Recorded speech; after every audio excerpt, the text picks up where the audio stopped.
So I'm recently started with the Atlantic Salmon Trust as the research director, and I am speaking about the likely suspects framework, but more particularly in the next steps in the context of landscape scale restoration for Atlantic salmon.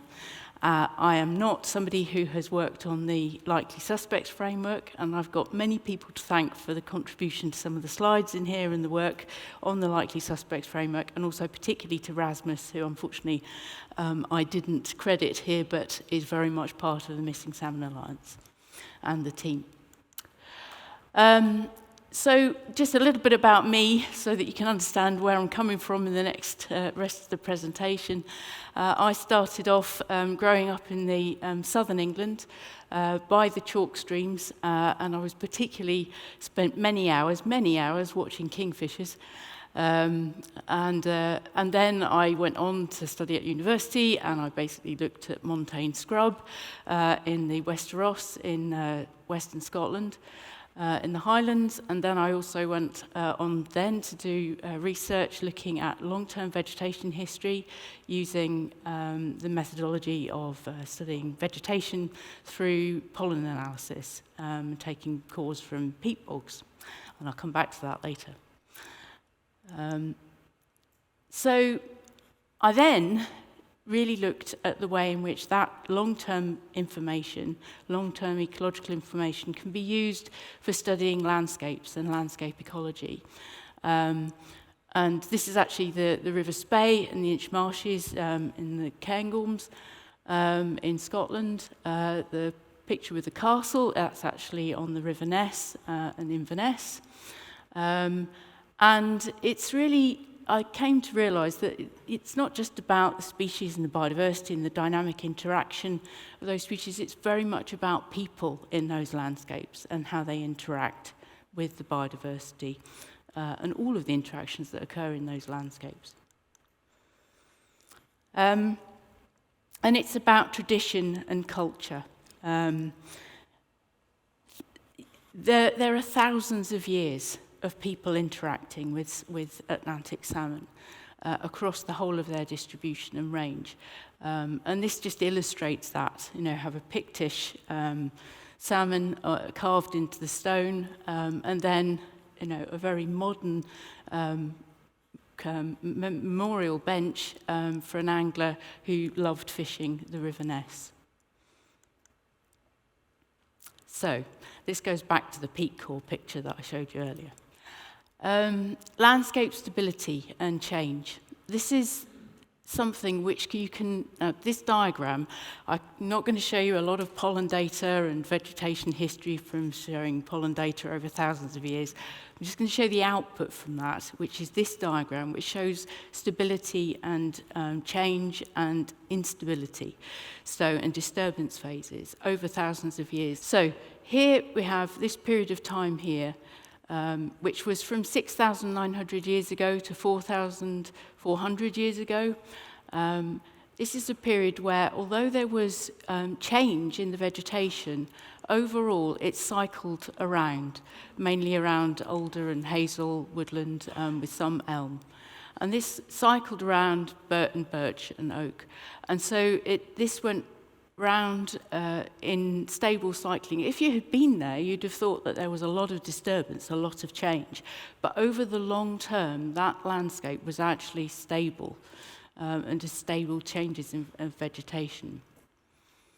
And then it moved. There was a phase of considerable disturbance at around 4,200 years ago, when there was something called the pine decline. And this was when the majority of the pine disappeared from that landscape, and it moved very much into this phase here.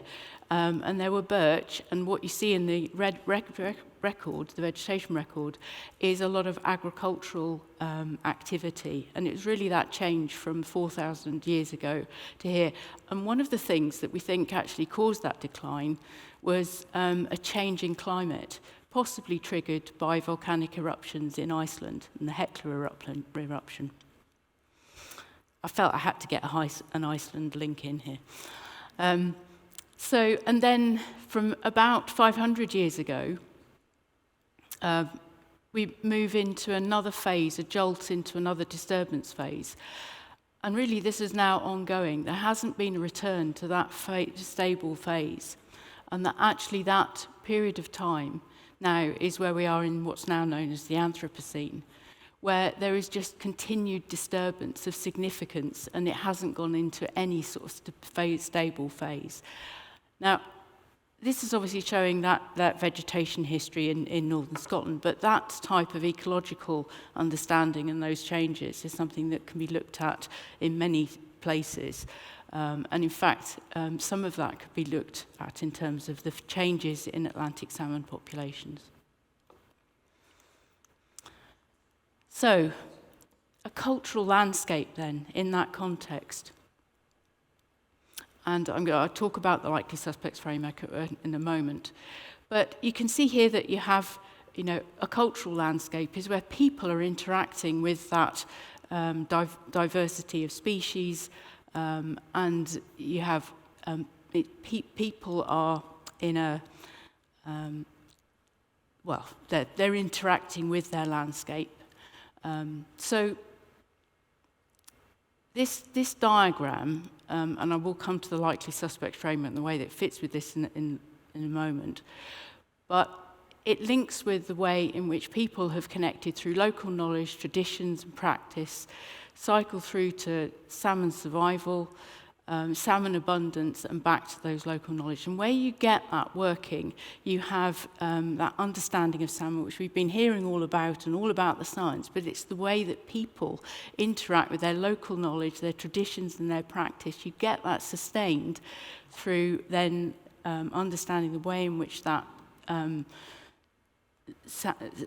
science for the understanding salmon leads to their survival. You're feeding that into a salmon abundance, and it feeds back to local knowledge and traditions. So by that all is centered around that cultural landscape. Unfortunately, we're now into a situation where we have the status of Atlantic salmon, and I can't remember who it was who showed this earlier, but I thought that's exactly what I'd picked up and I have in this slide. And in just a few generations, wild Atlantic salmon could be functioning extinct across their native distribution. But as we've seen earlier in presentations, there are ways in which this can be restored, river by river. So, the likely suspects framework in that context then is a model, and Olivia talked about the model that she is developing. And the likely suspects framework is another model which can help us to understand the way that salmon work and interact across the whole of their life cycle and their development.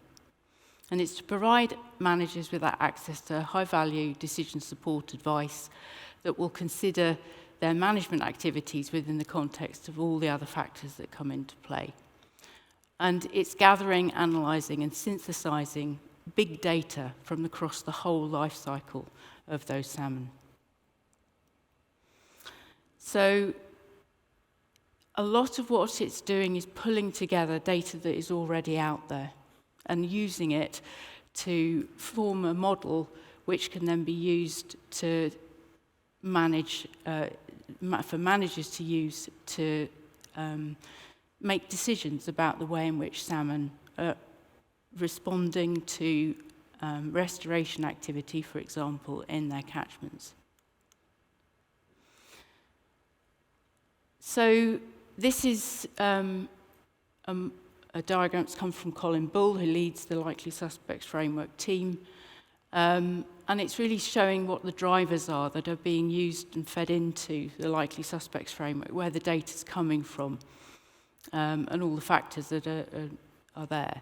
So, and that's obviously within the whole of the life cycle, within the freshwater habitat and within the marine habitat.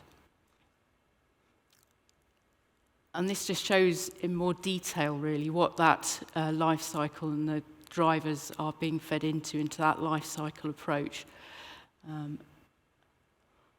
So That, and I'm not going to go into those in great detail because they are out there, and I know that this has been presented previously at other previous conferences. But the likely suspects framework development has these various stages, and the one that I really want to focus on here is the decision support tool and the data frame. So one of the main components of the likely suspects framework is something called SalHub, which is actually taking the data from all of the sources and from the managers to actually input data so that that can be used within the framework to inform the decision support tool. And then it is being used to build that tool, and the next step for that actually is to build a comprehensive interface that will enable managers to interact with it. And it links with the SalHub knowledge, the data sources from SalHub that will feed into that support tool so that it can be used most effectively by managers. At the moment, there are 5 rivers that are being used. Some of them actually are in Olivia's model as well and being used for that too.